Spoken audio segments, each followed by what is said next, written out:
Welcome to Brian Lehrer Live, where web video meets the issues. Tonight, it's the web, stupid, how Barack Obama's internet strategy helped to beat Hillary Clinton, and how John McCain could get trapped in that same web. We will also see how the blogosphere is absorbing his historic victory and her loss. This, plus getting smart about the economy. You gotta be kidding me. Why do I bother to read this? This is unbelievable. You ever hear of KKR? Yes, it's those corporate raiders, Louis Black. But we'll get into that later, along with a lesson in check cashing. But first, this week's online video picks. Number one, the Fox himself, Rupert Murdoch, on the Obama phenomena and the McCain Express. This clip is from a Wall Street Journal forum last Thursday. The interviewer is Walt Mossberg. We're going to have, for the first time in a long time, somebody who's not a Bush or a Clinton probably as president. And what's your assessment of the situation? I think you've got probably the making of a complete phenomenon in this country. Politicians in Washington are at an all-time low. They are despised by 80% of the public. They're just sick to death. And you've got a candidate who's putting himself and trying to put himself out above it all and say he's not the average politician.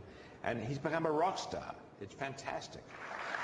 I mean, assuming he doesn't screw up somehow, the tide is against the Republicans because they've been in power. Absolutely. You've got the Obama phenomenon.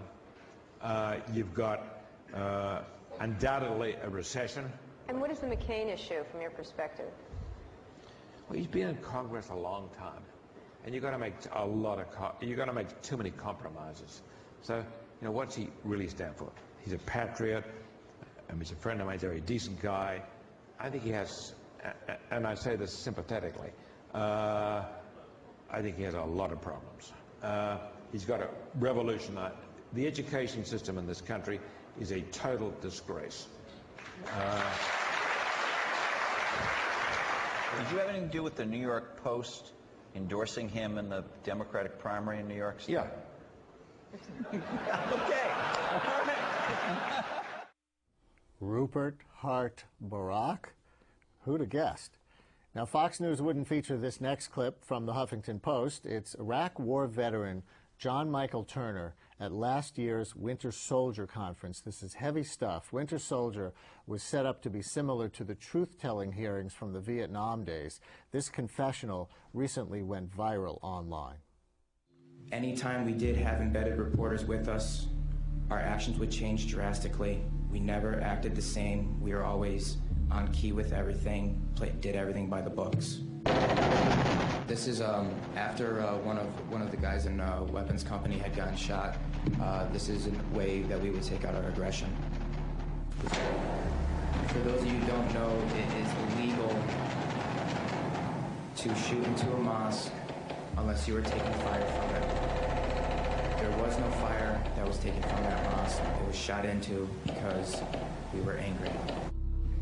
A lot of the raids and patrols we did were at night, around 3 o'clock in the morning, around there. And what we would do is just kick in the doors and terrorize the families. On my wrist, there's Arabic for F you.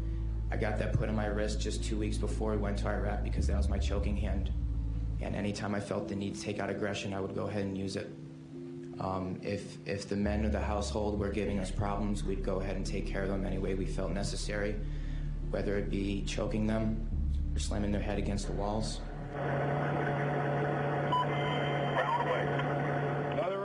Everyone sitting up here has these stories, and there's been over 1 million troops that have gone in and out of Iraq, so the possibilities are endless. The reason I am doing this today is not only for myself and for the rest of society to hear, but it's for all those who can't be here to talk about the things that we went through. Soldiers have indeed gone through terrible experiences, but I'm not sure it honors them to be imagining Islamic extremists in every cup of coffee or donut hole. Video 3 tonight is from TYT, the Young Turks, and the question is, what's wrong with Rachel Ray's outfit in this Dunkin' Donuts commercial? Oh, God. Oh, it's that is audacious. That is in your face. You know what? I should have warned you guys. I should have told you this is not safe for work. Earmuff, eye muff the kids. I mean, look at that. That is outrageous. Jesus. Yeah. America is going, I mean, what happened to our country? What happened to America? That this would be allowed. We lost, obviously. And the terrorists have won. Yeah. All right, so did you figure out what the problem was? I was looking at it, I was like, is it the trees? Is it the coffee? Is it her makeup? What is it how bad the Empire State Building looks back there? I don't believe that's the Empire State Building. Oh. And it turns out it's her scarf. Look at that. It looks like it's a Palestinian scarf. And, of course, the Palestinians are evil. They're part of the Muslim terrorists. And so how dare we give in to the jihadists? I'm not making this up. It's just the most unbelievable story I've heard. I emailed this to everyone I knew. I could not believe this. Michelle Malkin and the rest of the right-wing blogosphere apparently really believed that this was surrendering to the jihadists. And they put together this campaign to boycott Dunkin' Donuts, and they're like, and we used to like Dunkin' Donuts because of their hard stance against illegal immigrants. Which, by the way, I would love to figure out how Dunkin' Donuts makes their donuts. There's no illegal immigrants at all? Oh, somebody give me a good expose on that. Video pick number 4.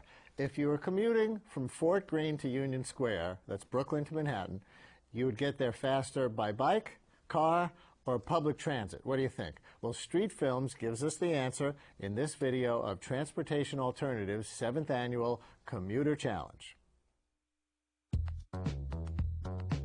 It's the great New York City commuter race, a time-honored tradition. Today, the cyclist will be racing the transit rider, which will be racing the car driver from Fort Greene here in Brooklyn to Union Square in Manhattan. Go!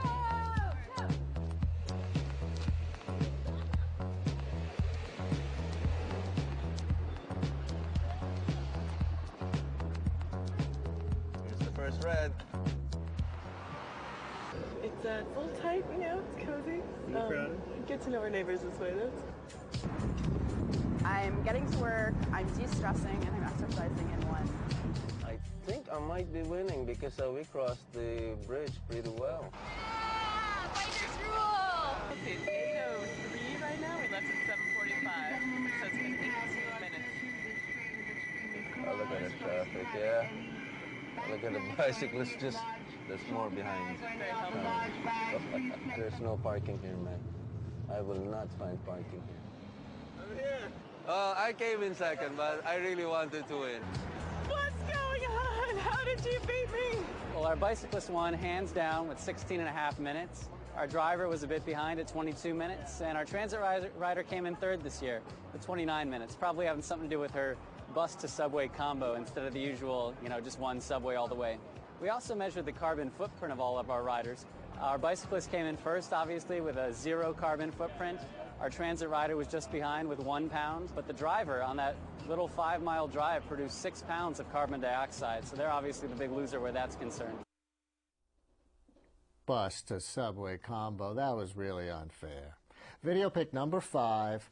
So you've heard of Facebook, MySpace, and all this other social media, but you don't know what it means? Well, the website Common Craft thinks this ice cream metaphor will help.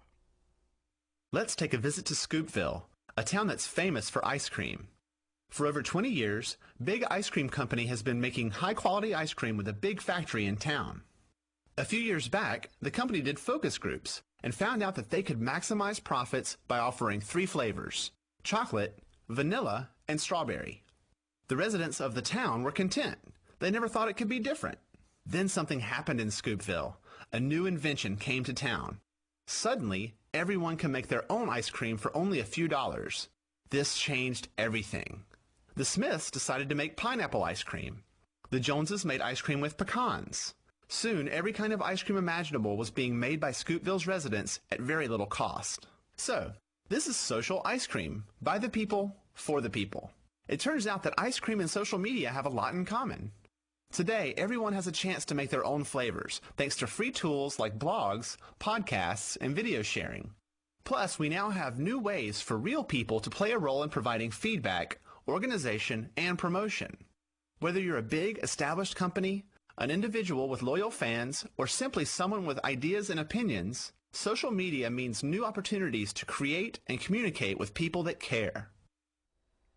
The question remains, will social media remake the culture, or is all this just a data pipe dream? And that's our online video picks for this week. This is Brian Lehrer Live, where web video meets the issues. And now that Obama has secured an historic Democratic presidential nomination, his first order of business is how to unite the party. With us to discuss Clinton's last campaign act and the likelihood of a shotgun wedding between the Obama and Clinton camps are The Nation magazine's Net Movement correspondent, Ari Melber, and award-winning columnist and one-to-one CUNY TV show host, Cheryl McCarthy. Welcome to the show. How are you? Thank you. Good. And before we get lost in the political details, Cheryl, let's stop and just acknowledge the big historic moment that we are in. It is one, isn't it? It's a big moment. You know, I have to say that, you know, my first reaction to last night was that the results was it was a little anticlimactic, you know, because we've been in this particular primary season for a long time, and I think it had gotten to the point where, you know, people were saying, oh, there are another couple of primaries come up and another 3 next week, and I think there was a little fatigue that had set in. But after all that is said and done, if you look at the people who were at Barack Obama's gathering, I think you really understood how really historic this was and how really exciting, you know, and then nothing like this has happened before. And let's just take a quick look at Barack Obama's website right now. Of course, his theme was Yes, We Can. His slogan was Yes, We Can. And Ari, there it is on the Barack Obama homepage. We did it. We did it, and as I think everyone understands, we did it online. Barack Obama became a serious candidate when millions of people, literally breaking all records, stood up and started donating to him online and making him a serious candidate. The New York Times front page today picked up a Clinton talking point and saying how amazing the victory was, that he was only in the state Senate a few years ago. The contrast obviously being that if you spend a long time in Congress, that would make you more experienced or more likely to become president. This is one of those fundamental Washington America divides, because the public doesn't think you need that, and nobody seemed to care that Barack Obama hasn't spent a lot of time in D.C. Right. Well, you say Clinton talking point, but it is really amazing. I mean, it's amazing for Obama fans, isn't it, to think that he only burst upon the national scene 4 years ago with that speech at the Democratic National Convention in '04, and now he's the nominee of the party to be president. Yeah, but I would say, though, we've seen that dynamic before in relatively new people on the national stage. Jimmy Carter. You know, captivating because people want new ideas, new messages, and the mantra of change often when things are going poorly in the nation. Bill Clinton, for that matter, even George W. Bush came out of the governor's mansion in Texas and wasn't known around the country, even though his father's name was known. Hillary Clinton's webpage, by the way, homepage, doesn't look like her campaign is over. Be one of 18 million. Stand with Hillary, Cheryl. Well, you know, people are saying, well, why doesn't she bow out? But then, you know, I can sort of understand, you know, why she doesn't. You know, people are saying, well, why didn't she bow out long before now? And you know, Hillary, you know, she came pretty close. You know, this really was she came pretty close to winning this, and you know, and as long as she had a chance of, you know, winning one more primary, getting more delegates, I mean, why not stay in it? I mean, she almost won it. Why not keep going? And I think Hillary is always going to show, you know, look, I'm tough. I can be like the guys. I'm a fighter. I'm going to go down to the wire, and that's what she did.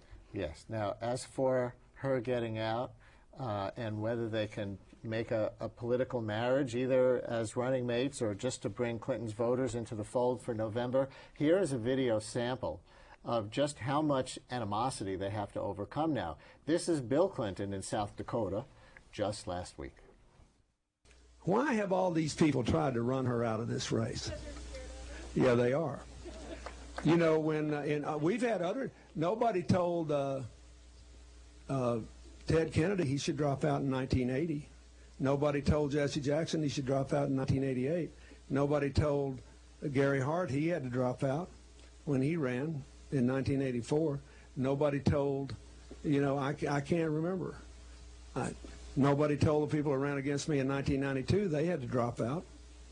This is really interesting. Why are they doing this? Because if you vote for her, and she does well in Montana, and she wins in Puerto Rico, when this is over, she will be ahead in the popular vote. That's the reason there's this frantic effort to push her out, because she's winning the general election today, and he's not, according to all the evidence. And I've never seen anything like it. I've never seen a candidate treated so disrespectfully just for running. And her only position was, look, if I lose, I'll be a good team player. We'll all try to win. But let's let everybody vote and count every vote. I thought that was the American way. I thought it was the Republican Party that disenfranchised people in Florida, not the Democrats.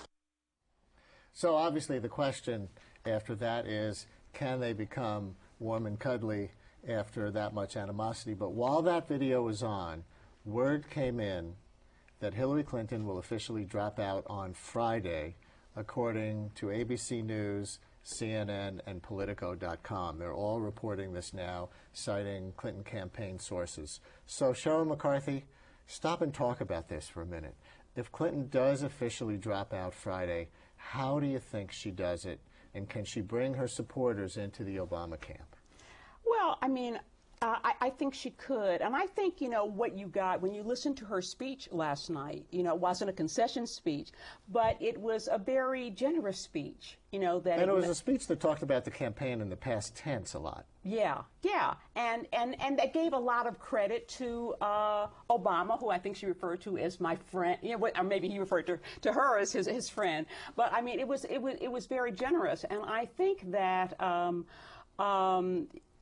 depending on what I assume she is negotiating for something. We don't know whether it's a job or whether it's for this influence or whatever she wants. But I mean, certainly I think that she has the ability, and I think would want to try to turn her supporters in support of him. But Ari, do you agree with her that her speech last night was generous? Because I know some Obama supporters who were pretty ticked off. The fact that she was still reciting her talking points, still talking about all these people who came to her, and the 18 million that she cited last night was up there on the homepage of her website, even as she was leaking word to reporters that she's going to be dropping out on Friday. And she drove people to her website last night, maybe for the sake of donating money to help retire her debt, but it sounded like she was still campaigning. And I know a lot of Obama supporters who didn't think it was very gracious at all.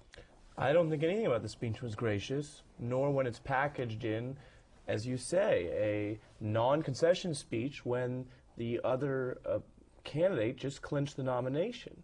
And she's welcome to drive people to her website, but she didn't credit Barack Obama that much. I thought she did the bare minimum.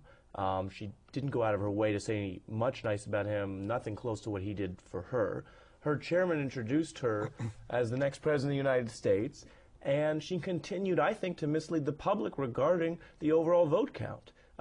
The Clinton campaign has talked about a so-called popular vote that doesn't count all the states. And then we've got, as you showed us, video of President Clinton accusing other people of doing exactly what they're doing. There's several states that they just don't count because they say they're caucus states. They were caucus states that never reported their popular vote.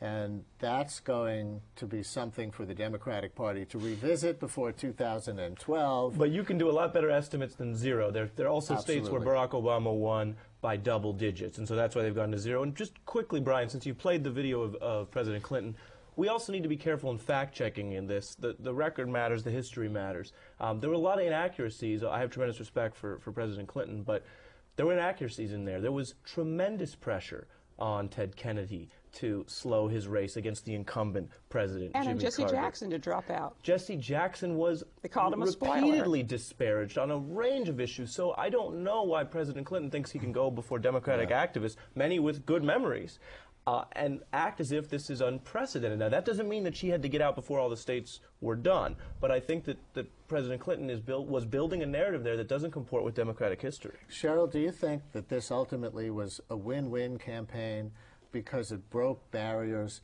both for women and African Americans, or do you think it was necessarily a win-lose because one of them had to win and one of them had to go home? No, I think it was definitely a win-win. And, you know, and I have said before that, and early on, I was disappointed with Hillary for a number of reasons, but I knew that if she got the nomination, I would vote for her. But I've always said that if on the day after Election Day in November, Barack Obama is our new president, I will be jumping up and down, screaming hysterically. And by the same token, if on that same day Hillary Clinton had been elected the first woman president, I would have been jumping up and down, screaming hysterically, because it just really says a lot. You know, I knew that there would be a black president one day. I didn't know we would get this close to it in my lifetime. At the same time, I always sort of felt you'd probably have a black male president before you had a woman president or before you had a Jewish president. You thought that? Yeah. Because? Well, I think there's a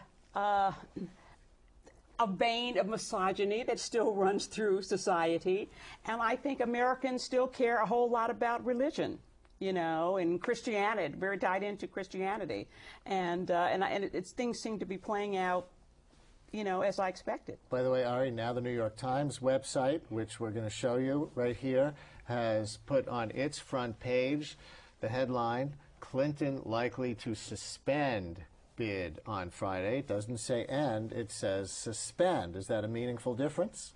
It's a meaningful difference. It's a problem for Senator Clinton. This race is over. Everyone has voted. He clinched the nomination. And the fact that people have to go out of their way to follow the news over whether someone who has been supposedly a loyal member of the Democratic Party for this long is even considering doing something else. There's only two routes. There's the Lieberman route, where you put yourself above party, and it turns out when things don't go well, you make trouble for the party.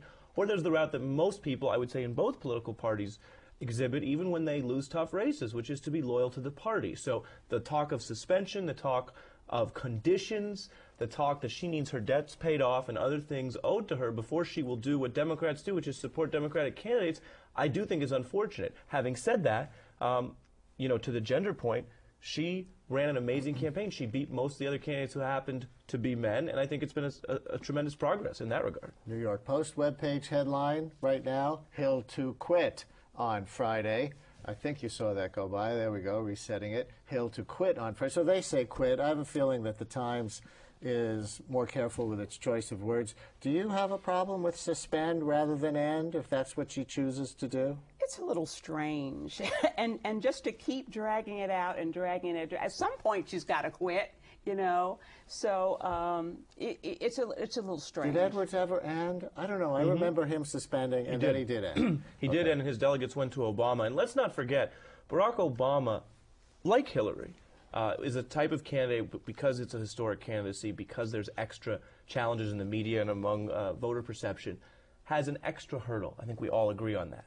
It does not help when someone with her influence and her esteem within the party continues to sow doubt by saying, well, yeah, he's probably the nominee, whatever that means, but I'm around, I'm waiting, I'm in the wings. Mark Penn, her senior advisor, said, well, if you suspend and really, really bad things come out, maybe you could still get the nomination back another month. He doesn't need that. That's not helpful going up against John McCain. I agree. Obama defied the inevitable. Clinton was portrayed by the press, no matter the media bias that she claims, and I suspect there was some in various ways, but the press certainly portrayed her as the candidate of inevitability, as she was trying to portray herself early on.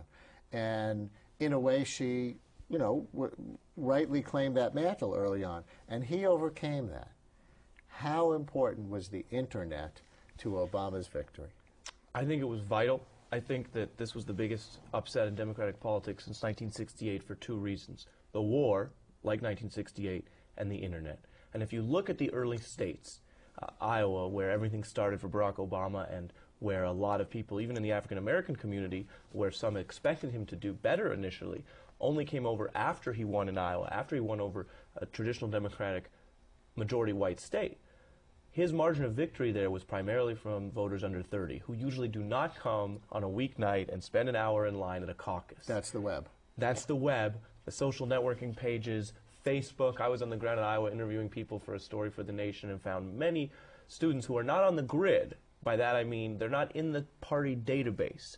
You don't have their cell phone numbers. They're hard to reach, and 20 years ago, if you wanted to say, we're going to get young people, I mean, you could canvass schools and colleges, but you were severely limited. He reached out to them. He worked with the founders of Facebook. He worked with people from the Dean campaign. He tapped the social networks. He built a new network. So it's both fundraising and social networking for turnout.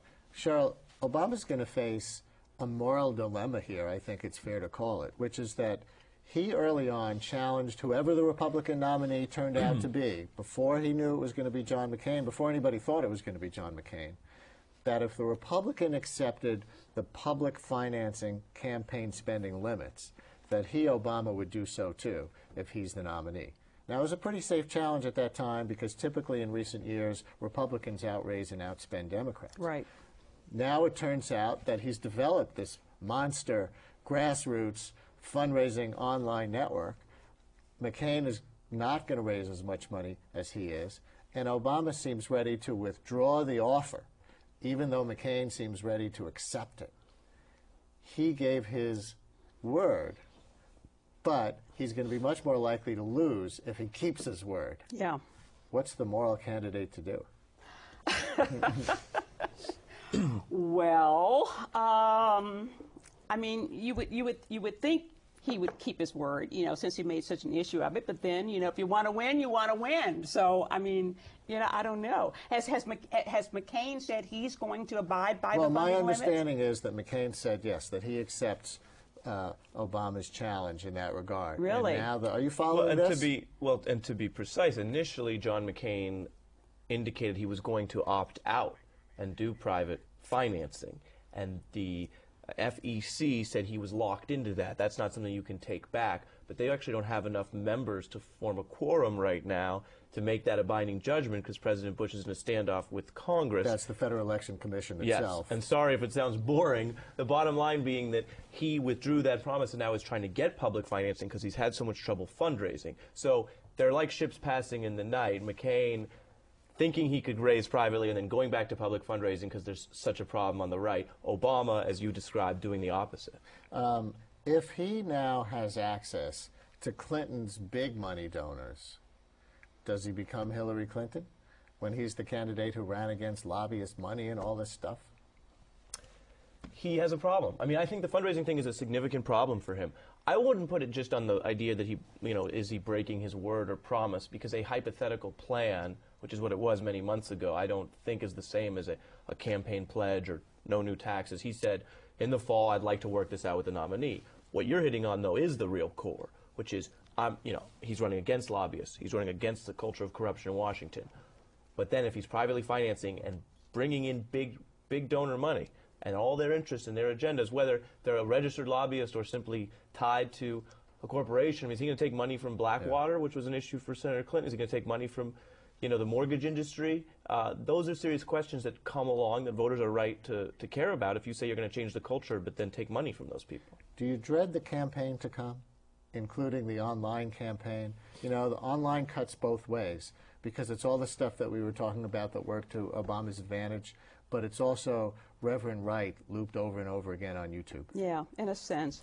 But as I said, I think people had gotten weary of this part of the campaign. But I think now that you have the Republican against the Democrat, I think it's going to get exciting again.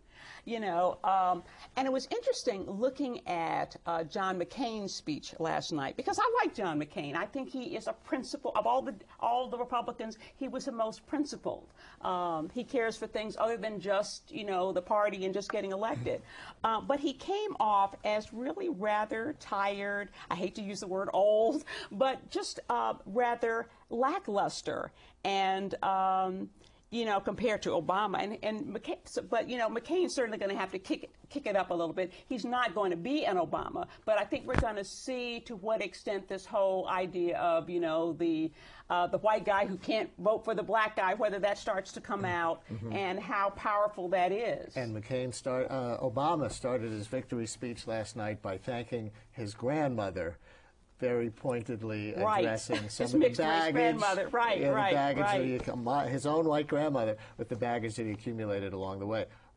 Let's continue this conversation at another time. Cheryl, Ari, thank you both very much. Thank you, Brian. Thank you.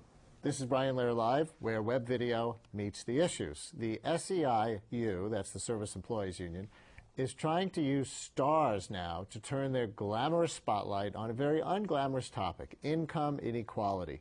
Let's watch part of a short film, the first in a series from the SEIU, starring comedian Lewis Black. You got to be kidding me. Why do I bother to read this? This is unbelievable. You ever hear of KKR? Big, huge company. I never ever heard of it. I've never heard of it at all. Who's the largest employer of in the United States? Walmart. Walmart, of course, right? Well, if KKR, if you took all the companies that they have bought and put all of their employees together, they would be the second largest employer in the United States. And I've never heard of them. This is unbelievable. And they do it through a thing called leverage buyouts. So they basically sit in an office in New York, this guy named Henry Kravis, they buy companies around the world, not just here, put a buck in, and the company they're buying puts like $9 in. The company they're buying goes into debt so that they can buy the company. Somebody explain that math to me. Nobody ever taught me that in school, that you don't need a lot of money to buy a big company, and they're putting up the money. What kind of math is that? They never taught that in my high school. And then they make a ton of money. And how do they do that? By downsizing and doing some things. But the worst thing is they end up letting go of workers. They let go of the people who actually do the work. That's unbelievable to me. How's that possible? And they make a ton of money. You know, it doesn't make any sense anymore. We are joined now by the director of that short film, Antonino D'Ambrosio. Welcome. Good to be here, Brian. That was powerful. Oh, thank you. Why Lewis Black? Well, when the project was first pitched to me, I thought that the best way to kind of address such a sophisticated and complicated issue would be to find a satirical angle to it. At the time, I had just spent a couple of days interviewing Lewis Black for an article that I did for the Progressive magazine, and I found him to be incredibly sophisticated in his comedic approach, particularly how he could break down such complex social issues. So I thought, this would be great. I could write a script addressing the issue of income inequality and private equity and float it by... So you wrote that script, yes, and he delivered it? Yeah. Which was not like a typical Lewis Black stand-up routine, right? Some people may have expected it, knowing it was Lewis Black, right, to be funny in a different way. Right. And it was more angry and pointed than ha-ha funny. That's right. Well, Lewis, you know, the thing about Lewis is that he has a long history as an actor and a playwright. He'd written 40 plays at one point. 40 plays? I didn't know that. Yeah, 40 plays. And so I kind of thought, let me really, really use his talent as an actor as well. So, you know, in that shot you just saw there, you see some of the people around him. They're SEIU members, so we used 60 extras from all union members to participate in that. So I think Lewis really got excited about that and drew from the energy of that. And, you know, he kind of felt like one of the workers in that moment. So let's watch a little bit more of Lewis Black discovering the harsh realities of the economy, this time of the mortgage crisis. You know, you got people like Bear Stearns. Those guys came up with they end up getting money from the government because they ended up losing money on those mortgages that people bought. And those mortgages that those people bought, unbelievably, those mortgages were bought by people who could barely afford rent. And those people have been left out in the cold. Meanwhile, Bear Stearns gets bought out, and they're the ones who bought all of the mortgages. Now, who's dumber? The one person who doesn't have money and they say, hey, you want a house even though you can't afford it? Or these people at Bear Stearns who said, hey, look, let's go ahead. Let's buy a whole bunch of these dummy mortgages. You know, look, if somebody came to you and said, here, I got a ton of paper and it's not worth anything, would you, there isn't a person in this room who would go, yeah, I really want to buy that. You know, because the guy with the magic beans didn't show up yesterday. Still makes me laugh when I see it. And you know, we filmed like 5 takes of that. and you know, social inequality is not an easy thing to get the public's mind around. Exactly. And you did it by having one man sort of tell it rather than show it. That's right.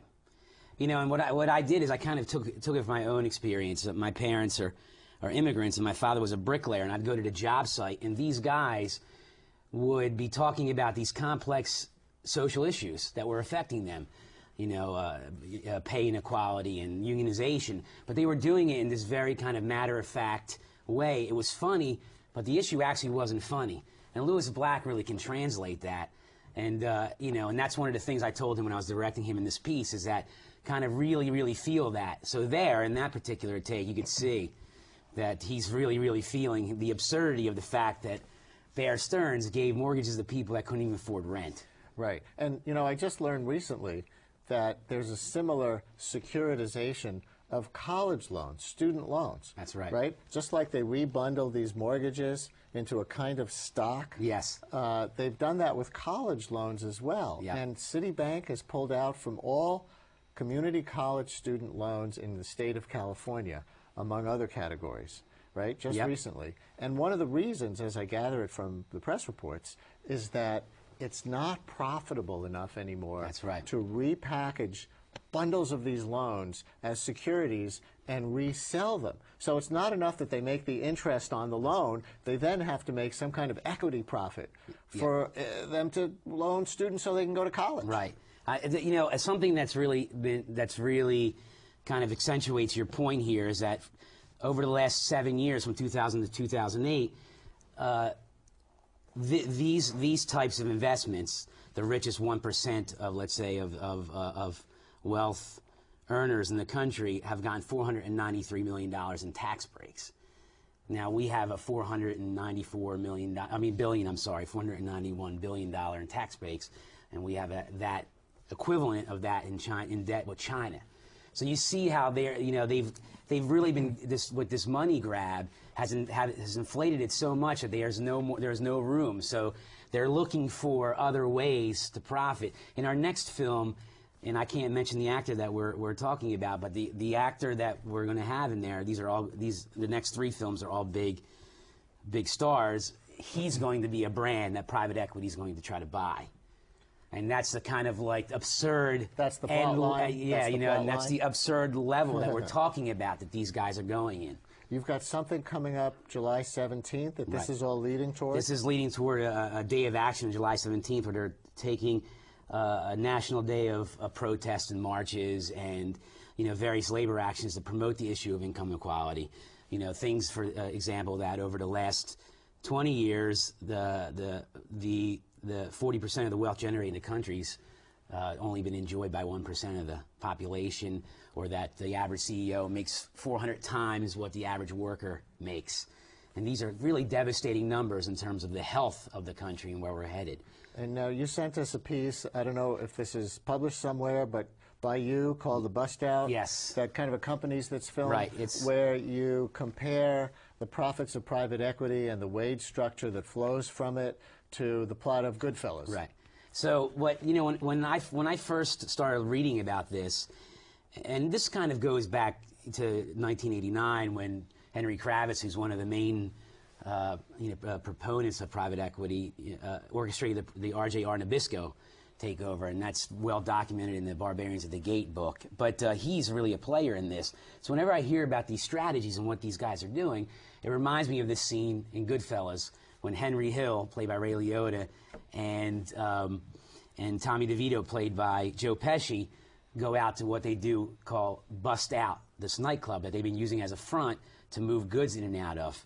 And, you know, they create so much debt that the owner's responsible for the club, but they've made clear profit because they haven't paid none of the debt, you know, and everything they're selling it for is just everything they pocket. And this is pretty much how private equity works. So to me, it's like a gangster-like bust out. Why would that push the wage structure down lower, though, than with any other corporate ownership, where they're also concerned about keeping as much of the profit as they possibly can and paying as little as they possibly can? The thing with private equity is that, you know, in this bust-out scheme, is that they only put a little bit of money into the buyout or the takeover of the corporation. And then they try to get some of the actual people that own the corporation to put some of it in, and the rest they borrow. but with no intention of paying it back. So to do that, you know, when they want to display a healthy, you know, bottom line, the first thing they do is cut things, and what they do is cut workers. And how they do that is that they first go after high paid workers, and they go after the union workers, and you know what I mean, to the point now that it creates this base level wage stagnation. So we teased people with a few clips of Louis Black. You have 3 more coming up, and you told me and asked me not to tell because it's not for public release yet, but 3 mega stars on 3 more of these before July 17th. Can people see them on a website somewhere? Yeah, they'll be the next one will definitely be on the July 17th action.org website, but right now we have partnerships with MoveOn.org, The Nation magazine, Funny or Die. They're all, you know, there's at least 75 online partners that are linking to these and of films. course my organization, LaLuta.org, will be promoting it as well. Thanks a lot for joining us. Thank you, Brian. Coming up in a minute, a lesson in check cashing. This is Brian Lehrer Live. Nice. Hey guys. Oh, I've been looking for that. Has legal seen this? Yeah. Cheryl, what happened to your, Oh, yeah, I know. If it gets any worse, I'll have it checked out. Worse? How could it get worse? Yeah, maybe we should call somebody? I'm fine. You wouldn't ignore this, so why ignore the signs of a stroke?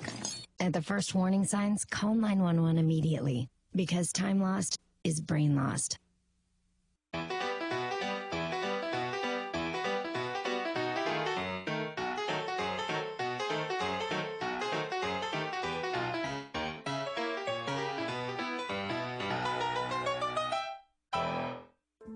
Watch Canapé, the French cultural magazine show, Thursdays on CUNY TV. Mama was queen of the mambo, Papa was king of the Congo. Deep down in the jungle, I started banging my first bongo. Every monkey like to be in my place instead of me, 'cause I'm the king of bongo, baby, I'm the king of bongo bong. I went to the big town where there is a lot of sound, from the jungle to the city looking for a bigger crown. So I play my boogie for the people of big city, but they don't go crazy when I'm banging on my boogie. I'm the king of the bongo, king of the bongo bong. Hear me when I come, baby. King of the bongo, king of the bongo bong.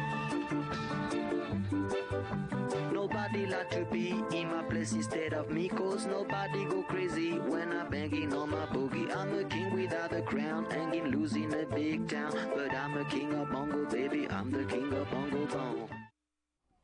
This is Brian Lehrer Live, where web video meets the issues. Regular viewers of this show might remember a video we played last season taking a close look at the bodega food pyramid. Remember this? Bodega. Bodega. No. Bodega. Bodega, bodega, bodega, bodega. Now, Raph, when you come to a bodega, first section you're going to start with snack cakes, brother. Okay, snack cakes. Okay, sounds good. It's the most nutritious food group within the bodega. All right? Look, you got your iced honey bun food group. Looks pretty good, man. And it's 2 for $1. Okay, I can afford that, I think. Crunchy mini donuts, 2 for $1 also. Wow. Come on, Raph. We are scoring right now. These are great prices. Here you go, brother. The chocolate chip filled chocolate chip cookie. Yes. 25 cents. 25 cents for one of these. Ooh, look at that. You got one of 2 these little cookies. And it's 2 cookies with and cream. In the food pyramid, that's everything you need. And the good thing about the iced honey bun, they last for 2 to 3 years. This iced honey bun is going to be good well into 2000 forever. Nutrition science, gotta love it. Now the stars of that show have a new video out taking on another social institution that is nearly as ubiquitous in the poorer parts of New York, check cashing shops. We'll look at parts of that in a minute, but we are joined by the filmmakers and stars, Dallas Penn and Rafi Kam, the stars of the web comedy group known as the Internet's Celebrities. That's right. That's Internet's plural. That's correct, yes. One of the great George Bush references of our time, right? Right. Who are you guys? Do you do this for a living? No, we do this for fun. Right. We're bloggers, amateur. You know, on the side we're bloggers. We have day jobs, and for fun we've been making videos for about 2 years. Yeah. You live in the Bronx? Do not live in the Bronx. Very familiar with the Bronx, but do not live in the Bronx. Stay in Brooklyn. And I'm from Brooklyn originally, but now live just north of New York City in Westchester. All right, so let's check out a segment of the Checkmate video for those of you who might not be familiar with a check cashing establishment.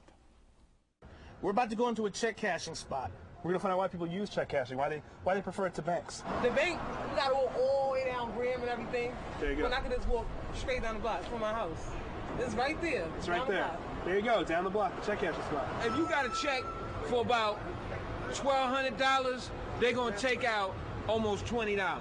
No, I've never used a check cashing place. Do you ever plan to use a check cashing? I never plan on using a check cashing place. I just can't wrap my mind around the idea of paying someone for my own money. Let me show you what they do. All right? When I come here and I cash my check, boom, my $250 check, I give them $4.25 of that. I know what you're saying. That's $4.25 out of a $250 check. That's a lot of money. Yeah. Internet. One of the most important things a check cashing place offers over a bank is convenience. You got bills to pay? AT&T Wireless. Cell phone bill, pay that. Cablevision. Con Ed. New York City Housing Authority rent. I pay my child support there. True. You got your DVDs, kung fu movies. Got your gold jewelry. Ear and nose piercing. This slot right here, this is interesting to me. So this slot is like for the flash cash, right? So basically, this is for the movies right here. But if somebody would like to get some clothing, you know, let them in. Come in. This is like one-stop shopping. Basically, you already know the income tax time is here, so you know. Rapid refund loans and all that? Basically, right here, right next door. Everything. You got all kinds of other services that you can spend your money on. Because hey, listen, who wants to walk out of a check cashing spot with all of their money? Rafi, do you cash checks regularly at check cashing places? Do you eat at bodegas? Not regularly, but I certainly have done both of those things. You know, we all grew up in the city. I should mention there's a third internet celebrity, is the unseen Kazimir Neskowski, who's behind the camera. And all of us grew up in the city, so you know we definitely had experience with bodegas. I've used check cashing places on occasion just for some quick conversion because you know the bank got to wait for it to clear and all that. But I wouldn't say it's a regular occurrence anymore, luckily. but at one time it was. Dallas, who are you trying to reach with these videos? Well, I think we're reaching our audience. Our audience, I believe, are young people our age and younger that use the internet for information, for laughs, for you know laughs and giggles, but also for real information, and even to kind of demystify some of these places that are ubiquitous, but still people aren't really familiar with them. They're not familiar with the things that that occur inside these places. What you do that's so brilliant is you take these serious topics like banks, and we'll see part of that video that deals with banks in a minute, but and usury and economic inequality, and you teach people while making it really, really funny. Well, that's part of part of our goal is always to use satire and reel them in with the laugh, and then sort of give them a message too. So. All right. So, what do check cashing places do that banks don't do? Besides, of course, provide for an easy way to spend your hard-earned dollars. Let's watch another clip from the video Checkmate. True story. I haven't actually cashed a check at a check cashing spot. I just get my money orders there. I like this bank because they have free coin counting. They don't give you that at a check cashing spot. Score one for banks. Internets, you know you've made it when you go from check cashing spot fees to ATM fees. We went from Bushwick to now Carroll Gardens. You're going to find commercial banks in these nice ritzy neighborhoods like Park Slope, Fancy Pants, Brooklyn Heights, but you won't find it in East New York, Bushwick, or Brownsville. You want to know why? Those neighborhoods have no Starbucks. Bank workers love to drink Starbucks. As soon as Starbucks start coming to East New York, so will the commercial banks. The reality of it all is that we need more banks in the community. Banks in and of themselves don't have a responsibility to go to areas which are not profitable. They are beholden to their shareholders and not to their customers. So they're going to use those policies which benefit the shareholders, often at the expense of the lower income customers. And we still have one more clip from Checkmate yet to come. Is there kind of bank hate? Do people avoid the banks in Bushwick and Bed-Stuy, or is it just, as that clip indicates, that they're not there? Well, I don't think people would avoid them if they were more accessible. People need institutions, they need facilities to help them spend their money, to help them get into the economic grid. And check cashing locations do just that. Banks do the same. I think what we found after creating the video was that there were similarities between check cashing places and banks, except the check cashing place at least gives you a nice billboard to tell you how much money they're going to take from you. The bank, on the other hand, they change their monthly fees from time to time, whether you're using an out-of-network bank to an ATM to get some money, or you're under the minimum. Banks are taking your money as well. There was just a serious news story, I don't know if you saw it, that was a survey of public housing residents in New York City that found that a very large percentage of them do not trust banks. Yeah, I've definitely heard that as well. And you know, if you think about it, if someone's sort of struggling to keep their head above water with their finances anyway, the banks do have a system in place to really penalize people, which I think is what Alice was just addressing, and what Ben from Consumerist, Ben Hopkin, talks about during our video, which is that there's a whole system of ways to sort of charge people if they have trouble staying above, you know, the zero mark. So banks, in a way, really, you know, are also sort of tailored to a more middle-class audience, customer base, I should say, rather. And so maybe poor people, you know, people who have trouble staying above water should have reason to fear banks in a way. We just checked YouTube, and this video, Checkmate, is now up to 350,000 views. YouTube featured it the other day as one of its own picks, and you really broke out in a hurry. And I think it's going to spread from there because it's just so good. How did you start this? How did you find each other? How did you figure out that you could make poverty funny? Because I think we're familiar with it. I like to tell people that, hey, the middle class, for a large part, is kind of in denial about their fiscal solvency. Rafi and I came together with Kaz and created a YouTube sensation called Ghetto Big Mac, which is essentially us, Rafi and I, going to McDonald's and creating a Big Mac sandwich, which is McDonald's charges $3.50 for, and we created for approximately $1.50 or a dollar and change. So that was really the seeds of our coming together, and it was sort of a fluke because we actually met on that day in real life for the first time. We knew each other online via our blogs, but we basically met, went, and made this movie, and it became, you know, 1 million viewed on YouTube and MySpace. Oh, so you've had such a big hit. Yeah, about 2 years ago. Got a Big Mac. Yeah, it's definitely not as, you know, not as. It's not as fulfilling as Checkmate. Yeah, exactly. It's not as fulfilling as Checkmate. Why not? But it's more fun. It's less cerebral. It's got less of a message. Well, no, the message is implicit. It's basically survive. The message is, hey, listen, don't listen to what McDonald's is telling you. Right. You know, create your own, do your own thing. But Checkmate is been fantastic, as well as the Bodega film that we shot, because these messages they transcend just the places where we shoot them. Right. These reach out and touch our audience wherever they're at. And into the realm of public policy. Exactly. And we do see the Bloomberg administration now trying to create green carts, right, produce carts for a lot of neighborhoods where bodegas with, 2 for $1 chocolate chip cookies really are the staple foods, and trying to take some action. Fantastic. The government on a local level, on a major level, has to support these kinds of initiatives. Government has to. I mean, government subsidizes corn production and soy production, and without corn, you can't have high fructose corn syrup. There you go. You know, so one more clip from Checkmate. This time examining the all-important #1 economic tool in America today. Debt. You know you want some. I'm in debt. Everybody's in debt. The poorest households in America, they only earn $10,000 this year, but they're spending nearly twice that. Debt is the new money. When you're in debt, then you down. You know what I mean? You can't operate. You can't move like how you want to do. It used to be a sin to be in debt. Now it's just sort of a way of life.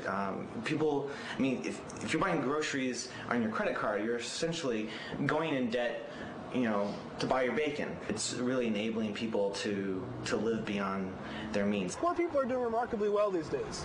I think you're right, Raph. Who gets that $400 monthly check and spends $450? The poor. And where does it start? At the check cashing spot. As a poor person in America, I still want to contribute to the economy. all right, I still want to stay in debt. And I still want to, you know, enjoy things. Like 40 ounces. Are you in debt yet? I was. Stay in debt, brother. Stay in debt. I'm gonna tell you why. Who was to go out of debt? You know how weak America would get? The terrorists would win. Chinese would take over. Hard-working brother like you, generating tax money, out there spending money. We need you to stay in debt, brother. One thing I've learned about being in debt, is that, I mean, if I die today, I win. Very funny. But there are a lot of poor people who would probably think, look what we just saw in the previous segment, how the people from the private equity firms are raking in everything while wages are stagnating or going down in America. Right. If you're making $400 a month, then why not get into debt and buy some better stuff? It's hard to argue with that. I mean that's, you know, right. That's, I mean, this is this is how we've been tumbling forward. And the sad truth is, we see people also at different class levels, sort of, you know, pursuing that same path also. Are you able to monetize all these web views you're getting? Or do you get anything from that at all when people see this video over and over again for free on YouTube? I think the equity that we're building, the equity are eyeballs and ideas that help try to tackle these issues that we deal with. Physically, am I getting money in my checking account? I do have a checking account. Yeah. No, I'm not. Do you use an actual bank? Certainly. Yeah. You have to. There are people doing much lower quality stuff who are making money from their websites. So I hope the whole world beats a path to your door. That's great stuff. Thanks a lot. Thank you very much. And that's it for tonight's show. We are here live Wednesday nights at 7:30. You can continue the conversation at brianlehrer.tv. And please tune in to my daily radio show, The Brian Lehrer Show, weekday mornings at 10 on WNYC. Tomorrow morning, Pete Hamill on the 40th anniversary of the assassination of RFK. That's at 10 o'clock tomorrow morning on 93.9 FM and AM 820 WNYC. Have a great night.